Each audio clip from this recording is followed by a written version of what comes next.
What's up, Internet? Welcome back to Carlie with Creators. I'm your host, Carlie Dill, and today I am here with my very, very, very special friend. And if you know her, you love her, and she definitely has the boldest hair out of maybe every single person in my life. Kings! Hi. Hey, Carlie. I can't believe we're doing this. I'm so excited. Oh my gosh, We've been talking about it for guys. so long. And we've been talking about it, and King's just like, I'm like, oh, we hang out all the time, but this is our first thing to This do is our together. first thing in front of a camera. I know. That isn't Instagram stories. That isn't like us in just like normally a hanging out in sauna real and a life. cold plunge. Yeah. Wait, Yeah. I forgot you were there for that. I That's know. so funny. I was barely there for that. Right, no, me too. But okay, so literally Kings and I have been friends for years, and she is, if you don't know her, which it's okay if you don't, but you need to know her okay. now. We forgive you. She is a musician and content creator, so she makes music. And guys, I've had the privilege to see her live. Oh my gosh. Jaw on floor. If you're listening to this, you should see my face, like jaw on floor, because genuinely you're incredible. So anyway, Thank I just had to you. have a hype Carlie's moment. my hype woman. Wow, I feel really good about myself. Be careful, I might get an ego. That's crazy. I had to. Okay, Kings, tell us everything. So tell us, yes, I kind of gave this spiel, but tell us who you are. Yes. And like, literally, like, how old are you, by the way? I'm 24. Oh my No. I just turned 25. 25, literally last week. Duh. Literally 2 days ago. Happy birthday, babe. Thank you. I Okay. still feel 24. Well, tell us who you are and how we got here. Just give us the rundown. How did I get here? So I'll give you more, but just, who yeah, are you? no, this is great. So I'm Kings. That's my name. Anyway, so I'm a singer, songwriter, content creator, and I have the privilege of living in LA and meeting amazing people like Carlie. And I've been doing music since I was a little baby, a little fetus in the womb. Playing drums in the womb. Crazy. I'm from North Carolina, so I'm from like a tiny Nowheresville town, but I live in LA now. I've also lived in Nashville, and I've been doing music and content for about almost 6 years, which is crazy because I was a teenager when I started, and now I'm like, I like pay bills now, and I'm an adult, so that's weird. You're a whole adult. I'm actually halfway to 50. So anyway, we could talk about that. Oh my gosh, don't say that. Yeah.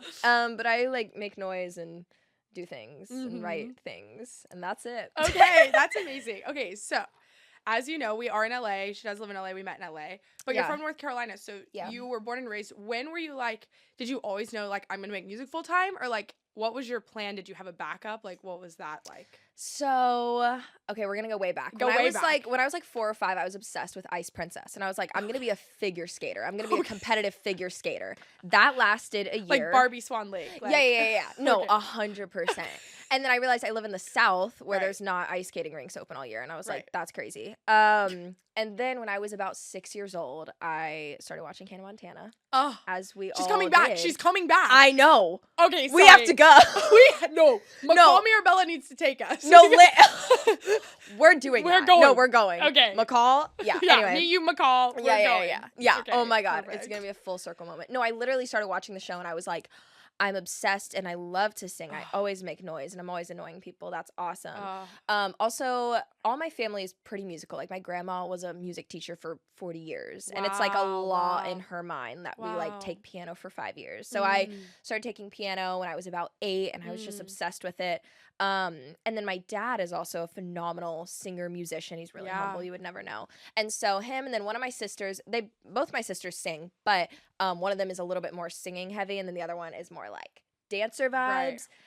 So my sister who's a singer, we would sing Hannah Montana, Demi Lovato. We would like harmonize and like that's kind of how I learned to sing was like just singing with her and harmonizing. I remember the first time I harmonized and we were like, this is so cool. We have to do this all the time. But yeah, I was about 6 years old putting on Hannah Montana concerts in my backyard with my wig. That's amazing. So, which is funny because full circle subconsciously with the hair. Yeah, I'm like, right. Crazy how that No, works. I was actually just thinking that. I was like, you're low-key Hannah Montana. Like, I didn't plan that at all. Oh like my I wasn't thinking Hannah Montana, but it just happened. Yeah. Oh my gosh. Okay, so you've always been musical. You've always done the things. So so for you, your social media journey kind of like really supported your music career. And I think that's it's so interesting. I think a lot of people, and you always loved music, but a lot of people really do music first. And I feel like you kind of like did both at the same time because you were so young. So how old were you? You were living in North Carolina, right? Okay, so you're living in North Carolina. Were you in high school when you started? Or was it like college? Music? Yeah, or music content? and content both. So content, I started, I want to say I always wanted to like do Instagram and be like the cool girl, Tumblr girl. But was it cool? No, not in high school. No, it was horrible. I started actually doing content like for a living when I was 19, but I was trying to do it since I was 15 or 16. Wow. And then music, I was like literally 6 years old, and I was like, to my parents, I was like, just so y'all know, like, this is what we're doing. Yeah. I'm like, I'm going to get out of Poff Town, this tiny town I'm from. Nobody's ever heard of. And I'm going to do this. Okay. So you were like, that was always the plan. You were always like, I'm going to make this work. Yeah. I'm going to do music. Yeah. I thought social media was going to be a byproduct, not the main focus. Yeah. Wow. Okay. So what happens? Like, tell us the story. I obviously know Kings, but share with the class. Yeah. Like, share with the class. What year was it again? It was like 2019, almost 2020. Okay, 2019 going on 2020. Mm-hmm. Like everything changed. Like talk to us about that. What happened? How did you make music your full thing? Because you were writing songs already, right? Yeah. Okay. I was writing songs already. I wrote my first song, I think, when I was 8 or 9. Mm-hmm. Didn't play it for my parents. I was so embarrassed until I was like 14. Right. And then they were like, and that was it. They're like, okay. Yeah. So I started going to Nashville first to pursue music when I was 15 or 16. So you did start going. Okay. I was homeschooled, so I had a little bit more of a flexible school schedule. And then my dad worked at home, so I'd be like, we're going to Nashville every single month. So you're networking at 15. Yeah. You're like, get me in there. I was like, I have a producer, I have writers, y'all are going to come just to make sure nothing insane happens, but like, we're going. Oh my gosh, crazy. Yeah. And you never went to college? Nope. Yeah, literally, I knew I was going to maybe take a gap year, and now that gap year is gonna last my entire life, which is awesome. I'm in my gap year, actually. You're still in it. Literally. Okay, so so you're going to Nashville, you're writing songs, you're making music. It's 2019, and that makes you 19? Or no, so I was traveling to Nashville when I was like 15. So by the time when I was a senior in high school, I moved to Nashville. Crazy. And my parents moved with me. Wow, great. Also, Nashville is just like a great city to be in. They loved it. It was a good fit. I'm really grateful for them. And not too far from home. Yeah, exactly. Like it was a drive away. 7 hours drive. That's amazing. So you moved there, and what happens? Yeah, so 2018, I was 18. I was a senior in high school. I was doing school, but I had gotten most of my work done in the previous years. So I was just like writing and like meeting people, going to shows. I would go to a show and see an artist, and then I'd be like, oh my gosh, I want to write with you. I love your sound. I would do that, but I didn't know what I was doing. I always wrote and produced alone. And so like when I actually got to go to Nashville, I was like, oh, this is a very collaborative thing. And then I have my gap year where I graduate and I'm little blondie, and I was like, Hey Montana. Yeah. And I was like, okay, so this is cute. Right. College seems fun. I was living vicariously through all of my friends who were going. And that's kind of hard too to reconcile too, because like you kind of feel like you're missing out probably, right? Totally. Like, well, and also I didn't go to high school, and there was 1 year during high school where I was like, do I go just for the social aspect? That's what I mean, yeah. But I was so laser focused. I was like, I don't want to get too sidetracked with just school stuff and the things that, aren't necessarily going to get me to the next level. You had a vision. Yeah. Right. School's important. Stay in school. But you were able to do both and pursue the music. So you're like, let's do this. Yeah. Okay. And I was like very goody type A. So I was like, I get everything done, and then I'm going to write songs. Yes. So my gap year happens. And then luckily I like met some friends who did TikTok. I didn't at the time, but I had my first like viral moment. I was like 18, and I was doing like the get up dance. Oh my gosh, who sings that? But you know what I'm talking about. Yes. So I did that with my friends on the beach. Oh my Blew up. I was like, I know this is gonna go viral, and I just like manifested because TikTok it. had just dropped. Right? Yeah. In the last year. Yeah, exactly. It like switched from Musical.ly to TikTok. Yes. I had my account since 2015. Never did anything with it. Yeah. Posted here and there, but so I had my first viral video. I immediately was like, okay, as soon as I have my viral video, I'm going live, and then I want to interact with fans and whatnot. You were on it. I had a plan. Yeah. And then I started doing like singing videos in parking garages and stuff. Yes. And like I would just go, my little blonde hair, and I would make my mom film me, and I was like, I'm gonna sing. Can you hold the camera? Oh my gosh, it's amazing. And then in December 2019, right before COVID hit, that was when I had like a massive shift in my social media. Okay, so and I think this is so good for everyone let's just pause, because I'm like, one, like you really just knew what you wanted. You said, this is what I'm gonna do, and I'm gonna do it. And obviously like you seem to have very supportive parents and like all of these really incredible moments, but also it really shows like you going, and it's really like kind of hard to be like, Mom, will you film me in the parking garage? Like, you know what I mean? And it really is like, oh, it was a nightmare sometimes. Everyone's capable. You just have to have the courage to do it. Yeah. And I think a lot of us, including myself, struggle with being fearful of just the approval of others. What are people going to think? What if this video, and I'm sure you had videos that didn't get views. Absolutely. You know? Oh my God. Yeah. Right? And none. It looks embarrassing, but it's like, I always tell people it's embarrassing until it's not. Yeah. Because then it's not. And everyone, there's like a graph and it's like, oh, at first they make fun of you and then they want to be like you and then they wonder how you did it. And it's like they really like people wonder. But at this point, when you're there, it's like you have to have that moment. Of before. Yeah. You know? And you can't care. Because I had people, even my friends would be like, all these like girls are kind of hating on you going to Nashville. And I'm like, oh, why? I'm like, where did that come from, though? You didn't seem to care. Yeah. I don't know. I mean, I definitely cared. I think I was just kind of like, well, I'm getting out of this town regardless. Wish you all the best. And see you on the other side. Yeah, see you on the other side. Yeah. No, people in high school thought I was crazy, too. And now I'm like, hey, guys. Hey guys, things are going well. Yeah, exactly. And it's like, here's the thing. Everybody's career goes up and down. I think the main misconception I had was that it was always going to be up. But I don't know one person I met in LA in all of entertainment and really all of life. This is a life thing. But like where your career doesn't go up and down and up and down. And you just got to not care and focus on you. Because somebody spent their day like either talking about you or doing what they actually want to do with their life. Wow. And don't be the one that talks about people.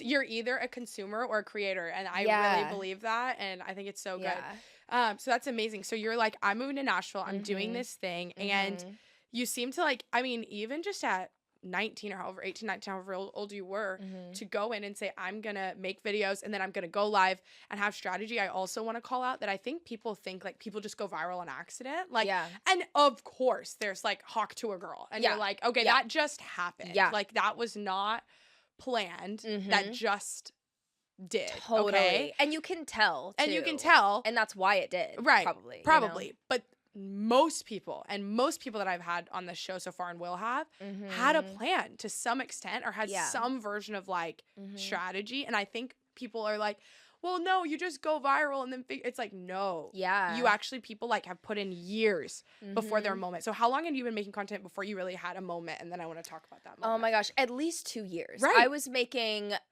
like covers and I was doing dance videos and I was trying anything and everything. And every time I thought something was going to do well and it didn't, I was like, okay, tomorrow. We got tomorrow. Wow. Like, you know what I mean? But So of good. course it doesn't make you feel great. Right. But I will say like before I had any success at all, I had more of a clear slate and like a clean slate for like virality. Yes. You definitely go through a lot and, you know, experience hate and everything. And it kind of taints your like perception of like the videos that you post and this has to do well. But yeah, it's kind of, there's such a simplicity and a beauty in like not having anything going on, but working towards it.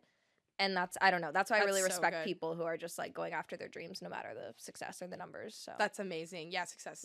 Yeah, that's amazing. Let's talk about your moment. So so you're going through this journey. You've been really on the journey for a couple years, but when did you said you had a moment where everything kind of changed. So what happened? What took you to the next level? Yeah. So basically it was kind of an accident, as a lot of viral moments are, but the preparation was there. Like my strategy was always music, not social media, but I knew that it was like a good avenue that I should go down. So basically in December 2019, my mom and dad and I went home to North Carolina for Thanksgiving and I started doing these stupid videos. And it was my mom's idea and she had a good idea because we had seen like other people online do this as well, but it was her idea and she was like, what if you like sang to like one of your barista friends or something like that, like your order. She was like, I know it's dumb, but like maybe, I don't know. I just feel like it could be cute because like you love coffee and then you love singing. And I was like, it's literally an app for children. Why not? So I did one and it got like 200,000 views. And I was like, whoa. And then I did another one and it got like 300K. And I was like, okay, I should do one. And I wrote this one. It was honestly kind of catchy, even though it's really annoying and I hate talking about it. You're like, please don't know me for just this, I swear. Yeah, no, I know. But I did, the third one I did, it was so funny because like, although it's not the most monumental thing to happen in my career, there was so much pushback. And I think that's a good thing to note. Like, right before I did this, like, me and my mom almost got in a car accident. And I had, like, a total mental breakdown about something else right before this happened. Like, there was a lot of pushback. And then I did this video. And then a day later, it was, like, a random Sunday night, I posted it. And within 30 minutes, it had reached, like, 1 million people. And I was, like, a teenager being like, what am I doing? Yeah, what am I doing? And in the morning, I checked it early in the morning, it was at 13 mil. And like now that video has been seen by over 1 billion people across platforms. Wow. And this is a Starbucks crazy. video? Yeah. Yeah. Wow. No, so I was just like singing to one of my barista friends and I was like, you know what? This is like TikTok was almost like a kid show. No, it's an app for kids. Of course. It was like little kids. Kind of like what YouTube is now. I feel like YouTube. Yeah, YouTube Shorts kids. YouTube Shorts kids. Like obviously if you're seeing this, you're probably my age too. I watch YouTube Shorts, but like the YouTube Shorts kids, like really. They're really into it. Yeah. And so I was like, okay, no harm, no foul, whatever. I'll post this. Went crazy. And like within a week, I went from 100,000 to 1 million followers on TikTok. And I was like, huh? Like, what do you, like, no, what? Yeah, I went from 100,000 to 1 million in under a week, in 6 days. And I was talking to people online. I was DMing with people who I had looked up to. But it was also a really weird time in my life because Twitter was like a crazy trolling app, still is, always will be. But I had people that I like looked up to, like comedians and YouTubers, like making fun of me and like reposting and like hating on me. And I was like, oh my God, what? I didn't know they would ever see this. And now almost 1 billion people have seen it. And I even got word that like one of my favorite singers had like, was like, oh my gosh, I keep seeing this video on my For You page to one of my friends and like told me. And I was like, oh my God, this is so embarrassing. So, and at this point, you're still living in Nashville, right? Yeah, I'm living in Nashville at my parents' house. Wow. I'm 19. Pandemic hasn't happened, but it's during my gap year. Right. And so I was like, I got to do what I can on social media. And you're having your moment, as hard as it probably is. Was that still, so yeah, you're reconciling these emotions. So like you have this moment where you go from 100,000 to 1 million followers, which is a huge jump. Huge jump. And at that point, that's literally when people are like, I'm moving to LA. Like that's literally that's the era of like, TikTok fame is like a thing now, and that is like something that people do. Totally. So at that point, obviously you're having mixed emotions. I'm sure it's like hard and good, probably. Yeah. Overall, it was good though. Right. Any press is good press, and I will always say that. I completely But agree. It was still weird. I was like, why do random strangers hate me? Why are they spending their day doing that? Right. And what was that? Was that kind of like your I made it moment a little bit? And that for that first one of like, yeah, I remember there was this specific song playing in the car, and I was like driving home from the mall with my mom, and we had just like been filming, shopping, cutesy, whatever.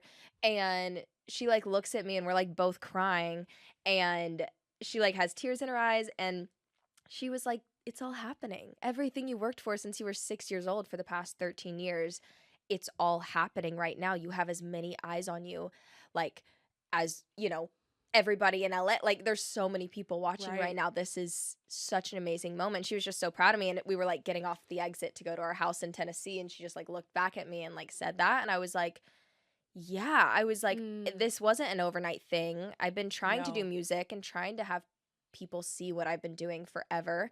The context of the video is not that cute, but I was still singing in it. But it was working, and it was working, and it was, this is so good. And I don't know who said it first. McCall said it to me that she heard someone say it, but, or maybe it was like Taylor Swift or someone crazy. Like, I don't know. Love that. Like, I don't know. Somebody crazy Mother, said it. So, mommy said it. Yeah, some mother somewhere said it, but she said, McCall was like, no one is an overnight success. It takes 10 years to make an overnight success. Like, and I think we were talking about Sabrina Carpenter at the time, talking about how Sabrina had her espresso Sabrina had her espresso moment, but it took 10 years. You know what I mean? And even with Sabrina having a smaller moments, like, she really wasn't Sabrina Carpenter until very recently, a year ago, right? Yeah. And it's like you work 10 plus years. And that's why when people talk about, I want to be a YouTuber, I want to make music, I want to do blank, and it's like, can you commit? Colin and Samir say this. Can you commit 5 to 10 years? Doing that? And it's a blessing to do that because then you are prepared. An actual overnight success is really hard and scary to keep going. Wow. So I think honestly it's a blessing to be in the preparation. Well, and I think and that is so good to be like, if you're in that, in your first, and I feel this way about me, like I feel like I'm in my first like 4 years, you know, like of, and really like only like 2 years of like really like I've been on Instagram my whole life, but like you know like I feel like I'm really in those early. Well, thanks. I love your reels. So my reels. I love. I'm like, can you come move to LA again because I need you to film for me everything. Please. I'm starting to figure it out slowly but surely. Stay tuned. Okay, it will. Like, are you on trial reels? No, oh my gosh. I don't have the freaking feature, dude. No, we gotta talk to her about it. I know. No, we gotta get Sorry, we gotta talk about that offline because you're not posting trial reels and you are trying to grow on social media. You are missing the biggest train that is leaving you behind. I'm being left behind. Per Shonda's Magic, McCall Mirabella, and your biggest creator friends are posting on trial reels. This I did not say it first, but I'm here to say it loud. So yep. My artist friends too. They'll post the same video 5 times. And they blow up every single time. Yeah. And then, or like 1 will blow up or 2 will blow up and then they'll add those. I post 20 videos a day and I literally had one reel do like 500,000 views, which I have 6,000 followers. That's a lot for me. That's a lot. That's a lot for anybody. And then it's almost at 100K on trial reels too. Yeah, that's crazy. The same video. Yeah. Dude, I know. Algorithms are so weird and certain platforms. No. YouTube doesn't like the same video. But yes. TikTok and Reels love the same video. No. Trial Reels is, okay, why you don't have the feature, we need to sort that out. But I don't do you know how we need to get you? We'll talk about that because we need to get you a rep or something. We got to get that fixed because it's like life hack of the century. I feel like I have reps everywhere else except Instagram's a little Meta, Meta, we love you. Meta, we love you. Can you help Kings? Anyway, but wait, I might have a friend there. Okay, I know we really need to work on that. We can talk about this. But seriously, I don't know where I was going. But all I'm saying is like I don't even know what I was saying. That is so funny. But my whole life is a trial reel. Your whole life is trial reel. Okay, so you have this moment. You blow up. You're like, I have 1 million followers. What was your next step when you have that moment, right? And you're having, when you're having this I made it moment and you're having your viral moment.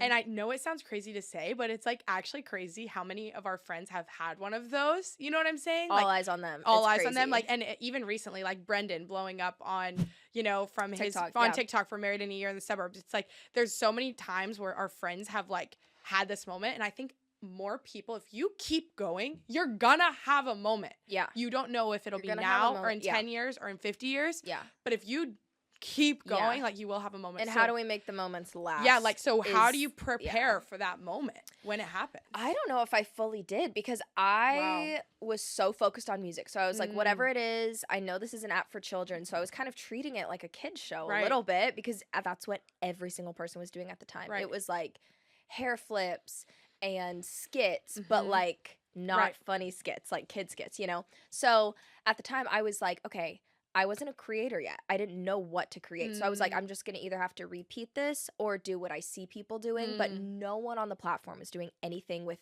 music as an artist.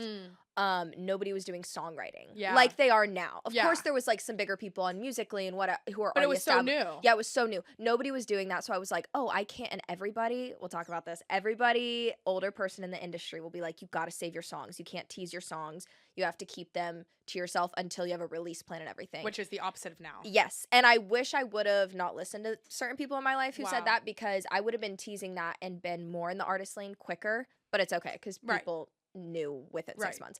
But so my plan was like, okay, I need to keep going. I need to keep doing this. And to this day, that video has like 80 million views. I've never had anything surpass that on TikTok. On YouTube, I have on Shorts.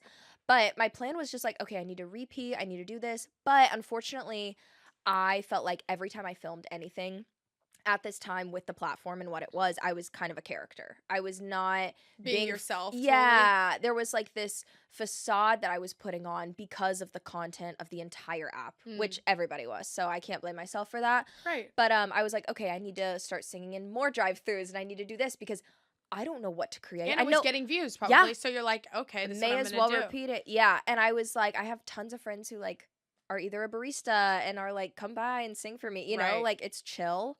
But I think also to have something go that crazy, it has to be borderline controversial, not in a problematic way. But the storyline that was around my biggest video was, oh my gosh, he fell for her when she sang to him. And in my mind, I'm like, okay, no. Like that, no. Who would, no. But that was the storyline being made up like by these kids. Right. And so that's why there was a lot of love on it. They were like, oh my God, he's in love with her. Da, da, da. And there was a through line. Like there was a story. Yeah. Like, and people start making stuff up and you're like, in this like world with you, and you're like, no. And then I ended up becoming friends with him because we had like a mutual, and it was chill. And anyway, so I just like kept doing the same thing, but I wasn't a creator. I was like, I know how to write a song. I know how to create everything on the music front. What do I create content about besides just singing cover songs? Right. And then singing your own songs, can't do that because everybody will tell you to hold on until you have the perfect release plan. Wow.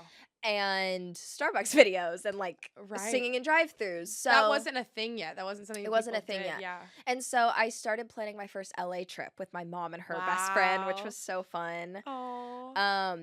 But it was just crazy, like the DMs I was getting, like a week. And how old prior. were you? I was 19. Still, this was like a month into it. So like Christmas. I just want to make that clear. Like you're 19 years old, just out of high school, and you're having this major viral moment. Like, being a teenager and going from, you know, not a career to 1 million followers in a week, and then people DMing me that I look up to was crazy. A week prior, I was like, oh, I really love these creators. They're a duo. I'm obsessed with them. As soon as I blew up, they reached out to me because they were in Nashville, and I was at the time, and I was like, oh my God, yes, I love whatever you want. I'm like, yes, I love you. I know. I was just like, all of the, all the things. But I started planning my first LA trip, and that honestly stressed me out because I was like, I know nothing about it. It's a way bigger pond. And obviously the unknown can be stressful. But I was like, I'm just going to go crazy. I want to go balls to the wall. I want to meet everybody I can. I want to, you know. You're going to go all in. You were ready to go all in. So were you making money from doing music and doing social media yet before this moment? And like, and then like, how did this moment really elevate that for you? So no, I wasn't. Yeah, I'm trying to think back. No, I wasn't. I wasn't making money from music. For social media, I actually had 2 or 3 friends who were TikTokers that I met a couple days before my moment. Wow. So I had people, thank God, to be like, hey, how do I like make money doing this? Yeah, like how do I like make money to buy my coffees? Right. You know, how do I live off of this? And it was a different time. I definitely should have been like charging a lot more for certain things, but there was a lot of like artists and labels that would reach out and be like, can you use the sound? We'll pay you this much or whatever. So I had, you know, a sounding board to like ask them like, how much would I even charge? Right. What am I, you know? What am I doing? Yeah. Right. Yeah. So, but was that moment really when you were like, I can make money doing this? Yeah, it was. It was so weird because I was so much more focused on the fame and the fans and the music more than the finances. And it was also a different time. Right. Brands and labels and artists didn't realize the power of TikTok yet. New. It was so new. And then now it's running the fucking industry. Yeah, Sorry. no, literally. No, it's running the entire industry. But well, like, and it was probably the early days where people were like, give money to someone to post a TikTok. What do you even mean? Like, you know? Totally. And now it's like, that is the whole strategy. It is. And it's crazy because, I mean, I still do it to this day. Yeah. Stream my song. Like, Stream Kings on Spotify. Like, what are you doing? Yeah. But I think that's such an important thing here is you did this for years, not making any money, just doing it out of pure passion, pure ambition. Yeah. But then you have this moment and you're like, okay, so now you're going to LA. Yeah. You're realizing, okay, I can make money doing this. Again, you're way more focused on this, but there is that element of like to be able to keep doing this. Totally. You know, you have to be able to make money. And as soon as I started making money, I like my parents never paid for anything again. That's crazy. I was like, I'm not. You're out. I was like, I'm good. Now I did live with them for a year because of COVID. No. And all the craziness. Also, no shame to that. Also, you do things to pursue your dreams, and I think like that is totally okay. You know what I mean? Exactly. Totally. And I loved living with my parents at the time. It was great. And also every single friend of mine who was on their own ended up going back to their parents' house too because COVID, like it was actually such a blessing that I was not already in college. There, right? Yeah. And you didn't have an apartment and a lease and all this stuff. Yes. And Crazy. Okay, so when did you move to LA? When did you make the jump? When was that? Yeah. So basically, I made a few trips. My first LA trip was a little crazy. I was blonde. I can't even see it. It was, I know. I'll have to show you a photo. I started getting like crazy. Did you know me when I was blonde? Yes. Wait, I think 2023. Yeah. Were you blonde in 2023? I think I was blonde. Oh, we would have been so cute as blonde friends. Yeah, but I will never go back. Like, I will never, no, like, I might. Okay. No, I keep telling, I cannot. Yeah. No, I thought you were a natural blonde. Or like everyone thought I like was a blonde. And then I went brunette and I were like, this is your natural hair. I was like, yeah, they were like, jump scare. I was like, I know. I love a natural hair moment, which is so funny coming from me. I think everybody looks the best in their natural hair. I will go back. Ever since I dyed my hair, actually, okay, wait, I'm gonna go back. Hold on. My first LA trip. Okay. I met so many creators. I was getting crazy DMs. I had no fear. I was like, this is somebody I've been a fan of for 10 years. I can see that for you. You're also like that, though. Go off, queen. Like, go off. I was like, I'm just going to DM this person. Yes. DM'd me back. I've been a fan of them for 10 years. And now we're good friends. And we've written together. And we've done videos. I went to his wedding. Like, crazy. Crazy kind of stuff. Yeah. Crazy stuff. And I also met up with some friends there. But that's when I got a lot of ideas. And then this was also a week before I dyed my hair. I was like, I know I'm going yellow. I have, like, a very preppy sister. And my mom were like, okay. Yeah, where'd you get the idea? Did you get the I just loved it. I was like, I'm 19. I'm never gonna be this young.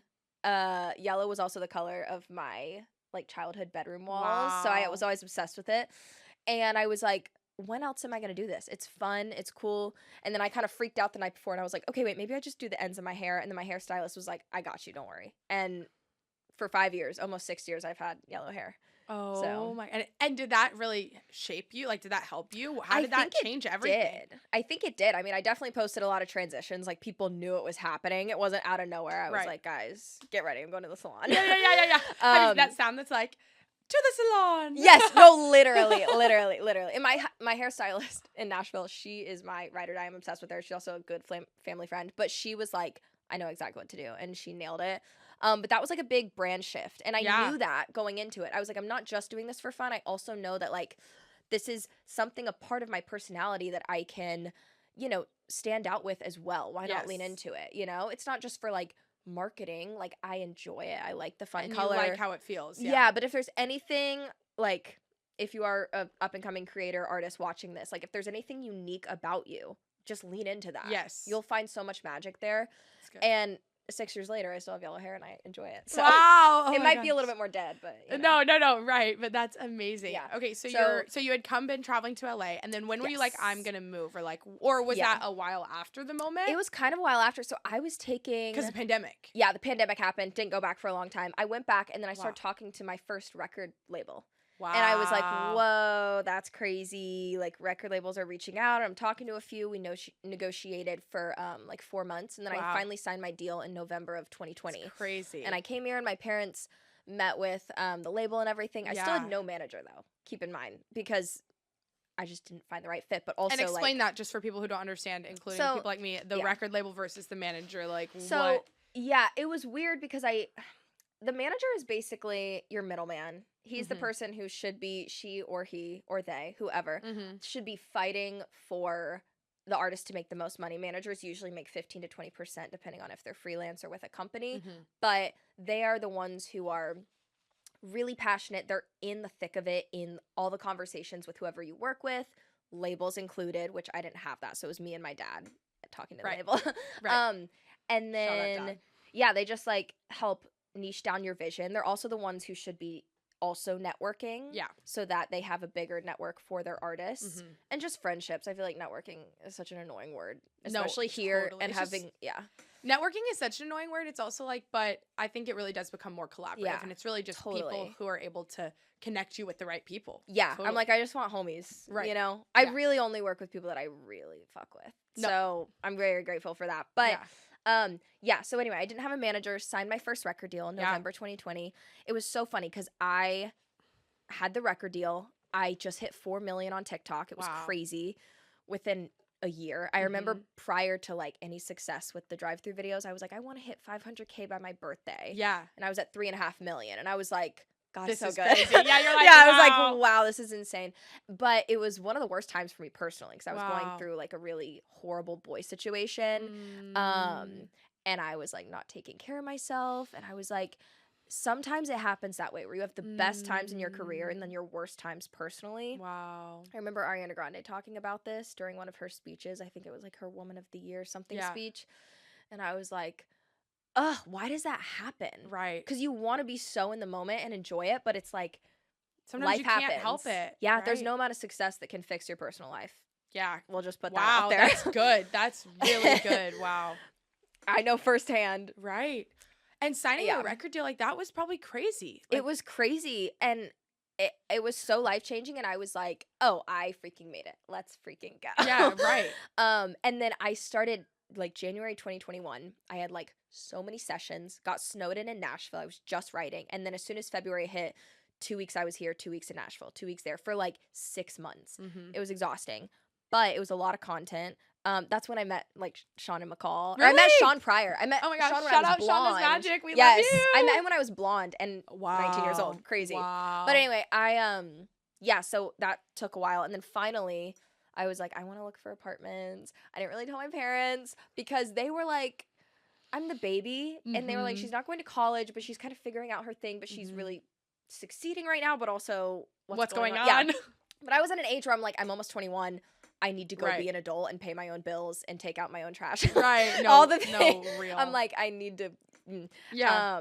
So yeah, I finally got an apartment as soon as I turned 21, and I like put the payment down for it. And then I told my mom, and I was like, hey, so I already paid for my first apartment in LA. Come visit. And then we drove across the country and moved. And you moved. And how old were you then?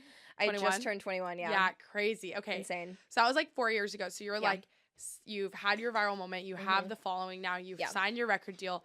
So all of this happens, right? And you didn't even live in LA yet, which is crazy. You moved to LA, you have a record deal, and you have millions of followers. And you're like here, ready to rock and roll. Yeah.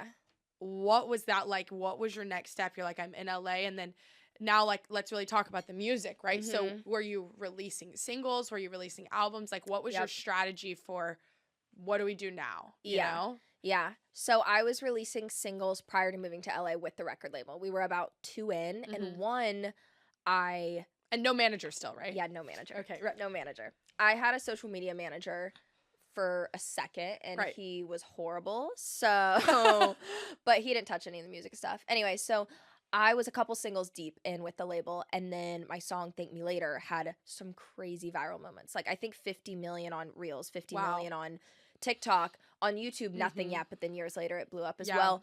And I was like, oh my God, we gotta like capitalize on this and stuff. But it's hard for even labels to have pull with that kind of stuff. So it was just me doing stuff for the streams, you know? I'm really grateful for that label experience, but like it's hard when I feel like I don't have a manager, I don't have a full team that's really going crazy with promo.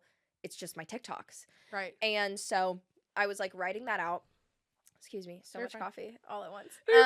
I was writing that out right when I moved to LA, and then I was like, okay, I'm gonna keep releasing singles. But it was weird because everybody I'd co-written with primarily was in Nashville. So I was like, oh my God, I gotta build up everybody I know. And it's like dating. Oh my gosh, it's like dating so many people at once, going into sessions, being like, I have to pour my heart out and I have to tell you about my trauma, and this is our first time meeting. Like, it's really weird. It's really weird. But I'm so grateful because I met the songs I was writing when I first moved to LA versus 8 months in are like a world of difference. Wow. So I'm really happy that I did move, but yeah. Wow. Okay, that's crazy. It was a lot. That's crazy. Okay, so at this point, this was years ago. And then so what has the journey been like since moving to LA and having your record deal and just doing all of that? And then like how did you keep building up your team, you know? And when was there a shift? Like, has there been, because I feel like there's been a shift, right? Where it's like now you're doing a lot more and it's not just your TikTok and there's like real strategy. So like, how did you get there from, oh, we just do this and I'm new to like, what do you do now and how'd you kind of get there? Yeah. I feel like there's a few points to this. I feel like the 3 biggest things that like grew me up to where I am is like my personal growth, my career growth, and then like I had some crazy relationships here that were such big points in my life. And sometimes you kind of like associate those types of things with your success, and it's weird. But I feel like my main thing is when I moved here, I had a record deal, and mid 2022, so like 8 months prior, I decided to leave. I didn't pick up the option, which was an album, because I was like, explain us what that means exactly. Yeah. So an option in a record deal is kind of just like the term. So the next term was me turning in an album, and and it had to be at least 8 songs. So I was like, I don't feel like this is the right team for me. Everybody I'd really worked with there left and went, you know, this happens all the time with companies. Yeah. People leave, new people come, and I was just like, it wasn't the same. It wasn't the same. And I was like, I'm still doing all the same things for me, so I may as well own my songs fully and then maybe try to find a manager. But I was like, at this point, I was kind of scarred from my past social media manager situation. I was like, I'm not working with anybody. I'm doing everything by myself. Just because you didn't trust anyone. Yeah, I didn't trust anyone. And I was like, just me and my friends and my TikToks. That's right, it. Right, right. No, literally. I was like, I want me and the people that I really fuck with and work with all the time to be the driving force for everything. So I started releasing music independently. Again, because I had released songs prior when I was like 19. And so I started releasing music independently. So you went independent, though. You were out of the deal and you went independent. Yeah. Okay. For like a year and a half. Wow. And you were doing everything by yourself. Everything. Oh my gosh. What was that like? It was literally insane. But in some ways it was the same. Because labels are so scared to spend money and like actually put marketing budgets into anything because they don't know if it's going to hit on TikTok. Even if it does hit on TikTok, they don't know if they're just... It'll convert or what's going to happen. Exactly. I cannot tell you how many situations where I know friends who have crazy artist spends, which means like the label has to spend it, but they won't if nothing's popping off. Even though contractually they are supposed to. Wow. It's crazy how much social... drives it. So if you're really a fan of somebody, lean into that because like help them out with their social. Help them out, share it. Yeah. Like, share, comment, subscribe. Yeah. Okay, wow. So when you're going independent, and then what year was that? Like that was like 2020 mid 2022. Okay. Yeah. And to 2023 because I think we met whenever you were independent, right? Yeah, so I had been independent for a while. Okay. And I feel like this is where the shift in my music too was happening where I was like, because you were also in a relationship, right? Yes. I was. Oh my gosh, we need to talk about this. I know. Yes. Well, I was in my... you were... I was in my off and on era. You were in your off and on era. I remember. Yeah, we've all freaking been there. And guess who will never be there again? I can't say for certain, but I try my best. It's hard. It's hard to leave somebody behind. Yes. Yeah, we can also talk about that. I also feel like the era that I met you in, I was releasing... my EP Mess and a Half. Slowly, you were. And still no manager, no agent, no anything. And I remember you were doing a lot, like, and I always remember I was in my, like, oh my gosh, I'm in LA moment. And you were always busy, not in a bad way, but you were like, I'm doing this stuff right now. Like, you know, in the best way. And you were doing a lot of it by yourself. Yeah, it was crazy. And this is 2023 is when I started blowing up on YouTube. I had nothing before that. Every video had like maybe 1,000 or 2,000 views for 2 years. Wow. And then it started going crazy in 2023, right before I met you. Crazy. Yeah, and I remember in that first Bible study, we were talking about YouTube with Liv. Yes. It was a few weeks after that, which is crazy. Yeah. Oh my gosh, our Bible study, Bible study has brought me you. It's brought me McCall. It brought me Jenna. Like it has brought me so many of my friends. I love like Jenna. it is. Oh, I know. Yeah. We love you, Jenna Davis. But literally, that Bible study has brought me people. Yes. Steph and Bridge, love. I know. Okay, but so now you're like doing it all by yourself, and then when did you get a manager? Did you end up getting a manager? Yeah. Okay, so talk to us about that. Through my first like bigger EP, Mess and a Half, that was the show that you came to. Yes. So I dropped my EP during... Guys, the show is so good. The show is so good. I had a blast. Oh, it was so much fun. And I worked so hard on that, but that was a weird thing to be like, I want to sell this out and I have no manager, no agent, no help, nothing.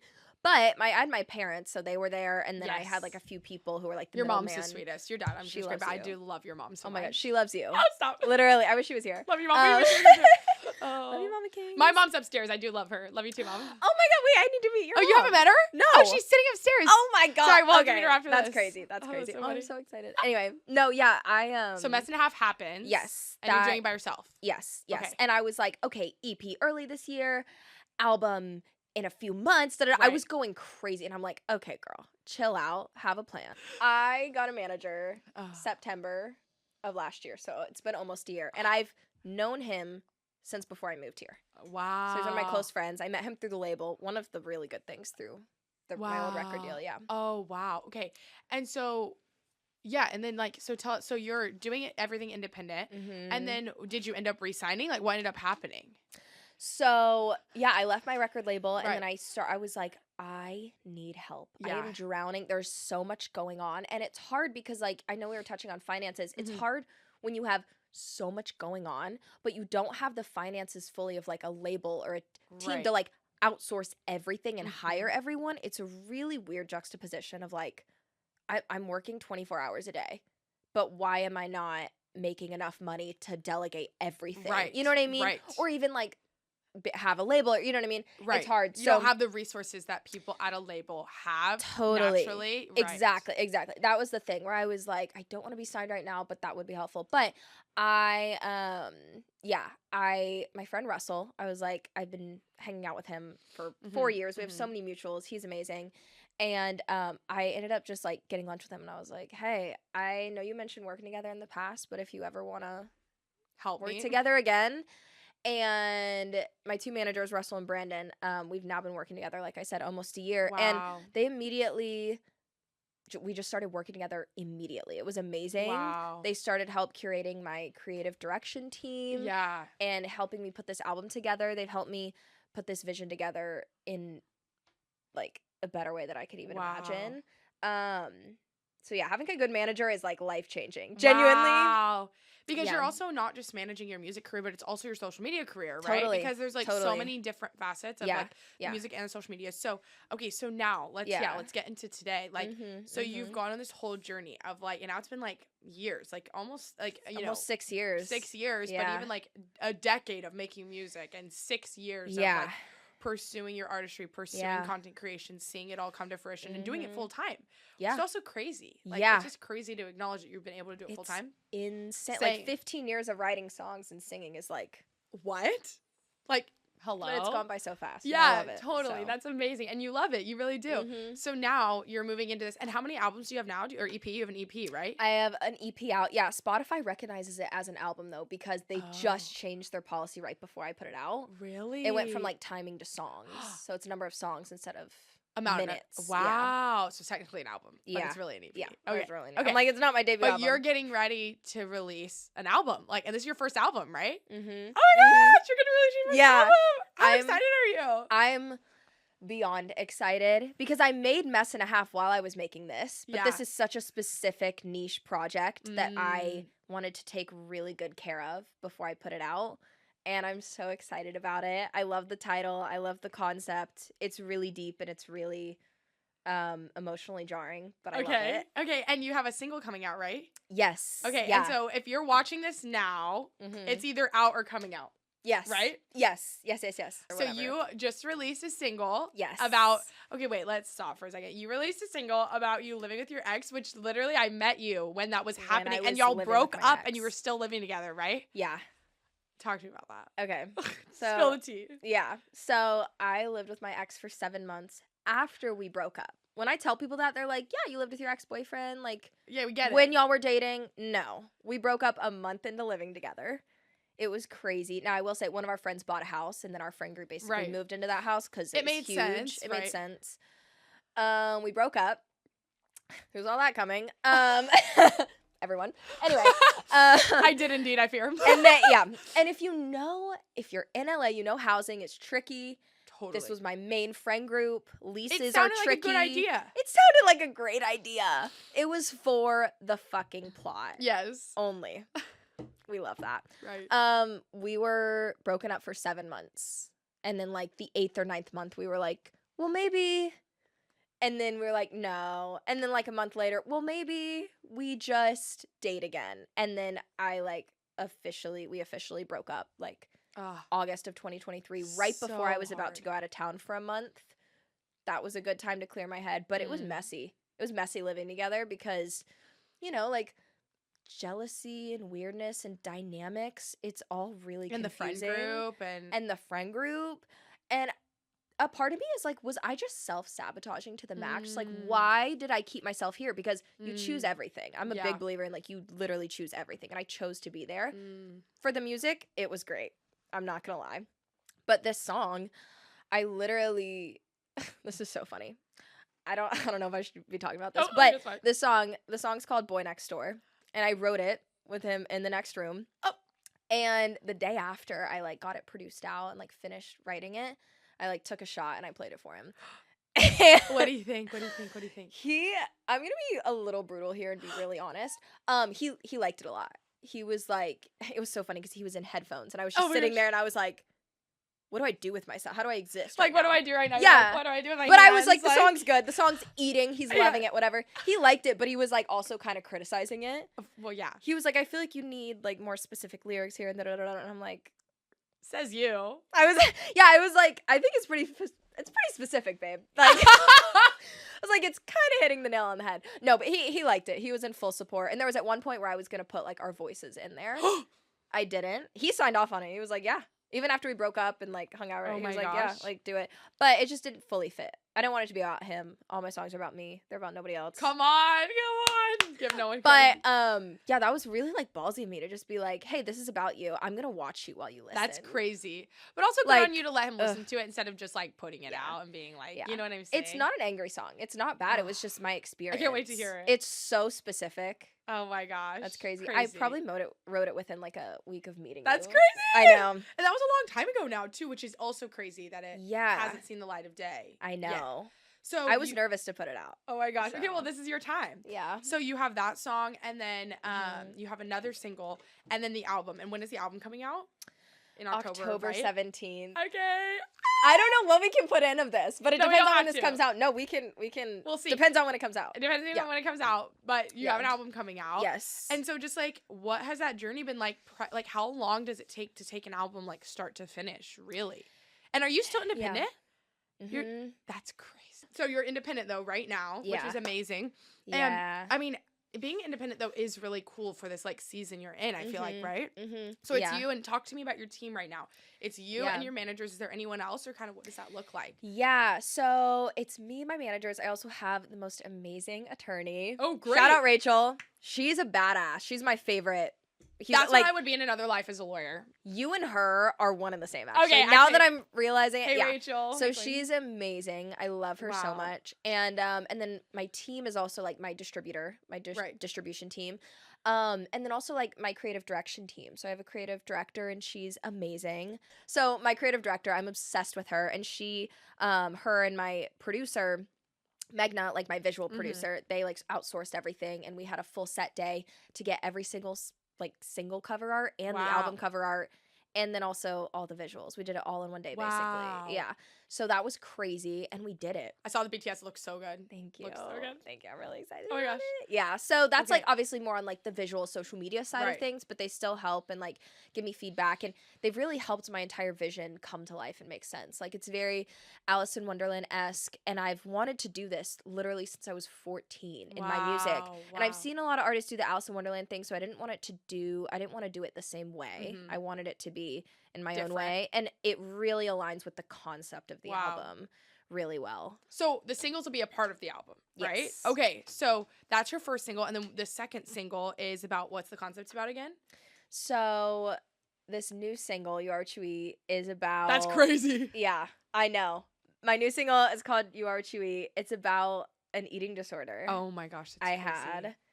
And I'm in recovery for. Oh my gosh, that's crazy. And it basically, it started when I was like 16. I know it started earlier. I know I had symptoms when I was like 10, 11, 12, but it wasn't consistent until I was 16. And I didn't know I had a problem until I was 20. Wow. And so I really wanted to write this project being like, what did my 16, 17, 18, 19-year-old self need? I had no clue that I had a problem. Wow. And, you know, certain eating disorders have like the highest mortality rate of all mental illnesses. Wow. And so I just wanted to touch on that because I feel like with the Alice in Wonderland kind of concept, there's like various characters throughout the story, and they each represent, I feel like, a part of what somebody could go through in an eating disorder, and that's why I wanted to portray that. Yeah. There's a lot of denial. There's a lot of like, feels like you're going insane. There's a lot of anger. There's a lot of different emotions. Yeah. And that's why I wanted to write this song, You Are What You Eat, because it's about my eating disorder, but it's also about consuming social media. Like, you are what you consume. And I brought this song concept to like one of my songwriters who I really trust and love, and she's like a sister to me. Her name's Kendall. Shout out Kendall. Shout out Kendall. She's the best ever. And she took such good care of this concept. And we wrote this song, and it took a few sessions to like really get it right. And it means a lot to me, and it just kind of portrays like the mentality of like what an eating disorder can feel like. And I say I'm in recovery, not recovered, because I still am working on it. But there was at one point I was spending more money on my mental health than I was rent in LA. Wow. Like, I had a therapist, a dietitian, and I had all these built up emotions and things that I was going through for like, you know, since I was a kid and had no clue. Wow. And it's really scary because if you're not looking, you won't see it. Wow. You might not see it.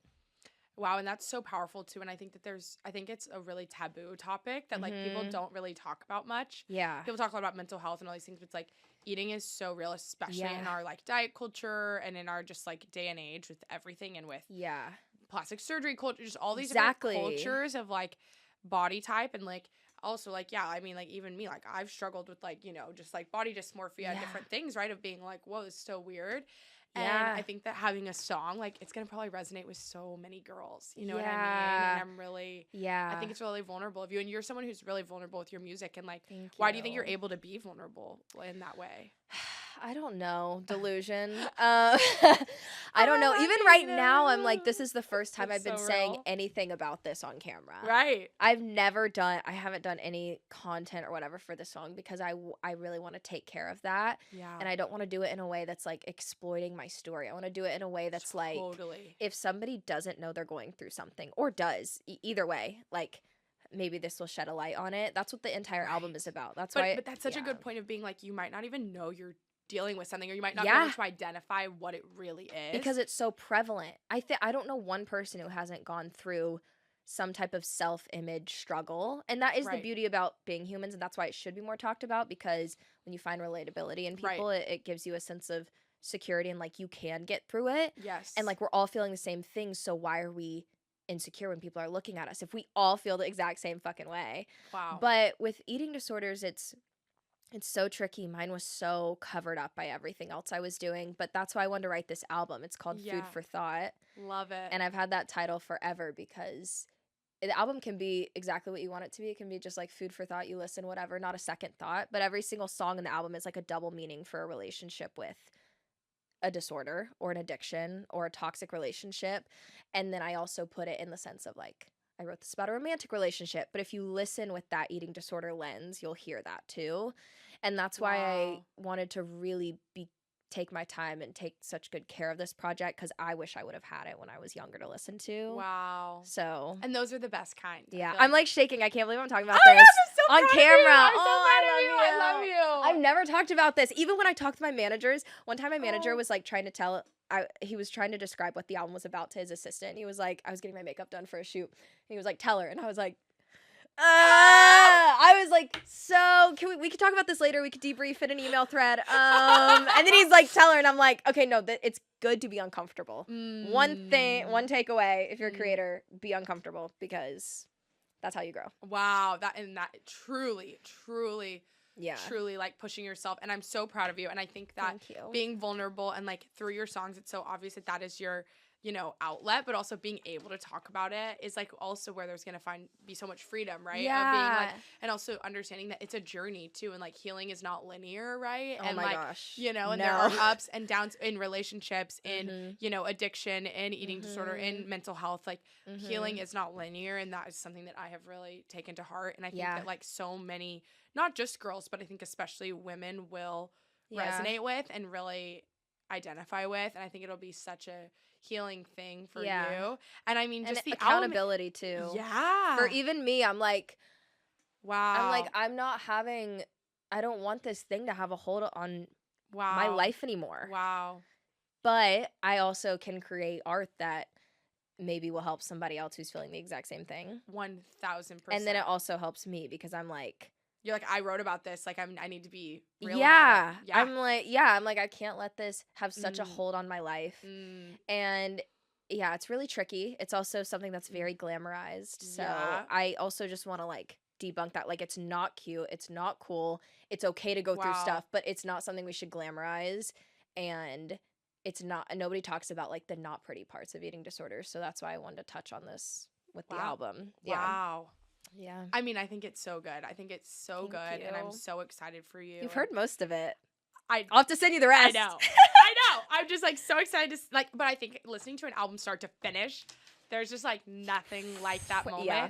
So I'm so excited. Okay, so now like what is like you've played live, okay, let's back up. You've had your viral moment, you have millions of followers, you've signed a record deal, you've played live, like you've made it in the music industry, you know. Thank would you say is next for you, and like what is still the dream, you know, like what's your next dream that you're looking towards?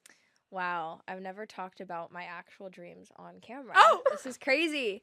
I mean, I think playing live is where I feel the most at home. Not before. I get really nervous before. But then as soon as I'm on stage. But you're so good live. Thank you. I would love to be selling out arenas one day. I want to be touring. I want to be constantly writing and releasing more vulnerable music. I want to dig more inside myself and more inside stories I see around me and just keep releasing music. I feel like what's next for me is just really opening up the depth of what this album is about and diving in. But I think what's next too is just like authenticity. I want to think less and do more. Yep. And also just meet as many fans as possible. It's my favorite thing. You meet fans all the time. When we were in Nashville, I was like, YouTube Shorts kids. I'm like, it's not just kids, but like, at the ice skating rink. We met like 50. We met so many kids that day. I've never in my life felt that kind of a high of like, I don't know. I get so down on myself. I really don't think I'm the shit. That most was of the time. really crazy. And I was like, wow, okay. I was like, and our ice skates. I know. And when I tried not to remember when I fell. Cue clip. I'm putting that clip right here. Clip of me falling was. She was okay. And we got it on video. But, oh my gosh, we have to add in that. Just watch for 3 seconds. Yeah, that's my favorite video to ever exist. By the way, I hope I rewatch that whenever I need like a little like dopamine. Also, hit. Not staged. Like that is very real. No, we honestly, I think what happened was we were doing a group photo and we just like all got all of our body weight on Carlie and she just. But that moment, that day, you met like 50 fans. I feel it like was more. Insane. It was a lot. I want to meet every single like if I can, as many fans as I can. That's why I want to keep doing shows and meet and greets and like. Yeah, I just love when people come up to me. I feel like sometimes people are hesitant. More merch. I need the baby tee. Oh my god, your baby tee is my favorite. Okay, no way. Put this on record. You have some of my favorite merch out of every like one of my artist friends, and I genuinely mean that. Like I think the baby tee is so good. More to come. No, please keep the baby tees coming because I will keep wearing them. I'm working on a lot more for the album, and it's gonna be bigger and better. I cannot wait. I'm excited. I'm over the moon. Okay, so you're on the road to be the next one up. I think you are. Thank you. You are. Dang. Okay, so trying. Wow. Okay, and so you have these singles coming out or already out, depending on when this comes out, and then an album on the way, and it's just and this is your first album ever. Yeah. Are you just so excited? It feels so surreal. It's 16 songs. That's a lot of songs. It's a lot. Yeah, I think 8 of them are singles. Don't quote me on that. I don't know my own songs. Wait, but that is so big. It's a lot. And the reason why there's 16 songs on the album is because I was 16 when I first struggled with my eating disorder. Wow. And that's what the entire album is about. And I was like, yeah. This is for you. Little Easter egg. Yeah, I was like, this is for you. This is for her. Gosh. Wow. Okay. Yeah. This has been so good. We literally have to wrap it up. I know. I know. We're going to keep talking all day. Give us your one piece of advice to someone who wants to be a musician and move into that lane, or is maybe doing it and like just needs some advice. Like, what's your one piece of advice to someone who wants to be a musician? Okay. I have like a couple. Yes, so first off, no amount of success is going to make you happier with yourself or your life. Whatever you are when you're not famous is going to be 10 times more when you are famous. So make sure that you really love yourself, or at least are on like a self-love journey.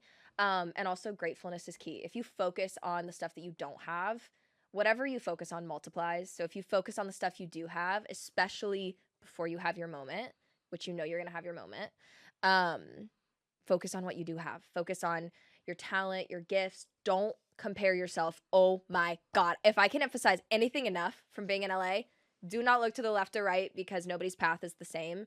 And you look at 2 superstars. Like if you look at like, I don't know, Taylor Swift, Ariana Grande, completely different paths, but you're not going to compare them because they're both successful in what they do. So don't compare yourself and focus on self-love, because it helps more than you know. Man, put that on a shirt.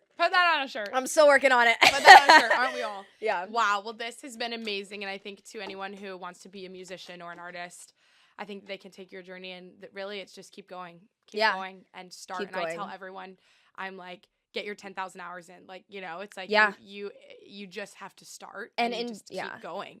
You just have to start and also enjoy this time before you're famous, before you have anything pop off, because I still miss that time in my life. I miss like the delusional, like, I know I can do anything before you're jaded by the industry. Wow. No, it's like really that like, it's beautiful. You don't know what's impossible. Yeah. You really like, I saw a LinkedIn post and somebody was like, yeah, people that are young and ambitious just have no clue what is impossible. And in that, they think beautiful. Anything is possible. I love it. I love it. Thank you for having me. Thank you for chatting with me. I love you. Okay, guys, if you aren't already, go. Kings of socials are up here and in the description. So make sure stream the new songs. Go stream the new songs. Go stream the new songs and go follow her on all socials. And don't forget to like, comment, subscribe for all things creator economy. And I hope you guys have the best week ever. Also, follow Carlie. Guys, stop. Follow along, especially to her reels. Oh my God, I've never been so entertained in my entire life. My personal account? Yes. Oh my God, but also watch all the podcasts. Oh my God. But also watch her try new food. I'm on a try new food journey. So if you want to check that out, follow my Carlie Dill regular account. Okay. Yeah. Lots of love. We'll see you guys next time on Carlie with Creators. Bye. Bye.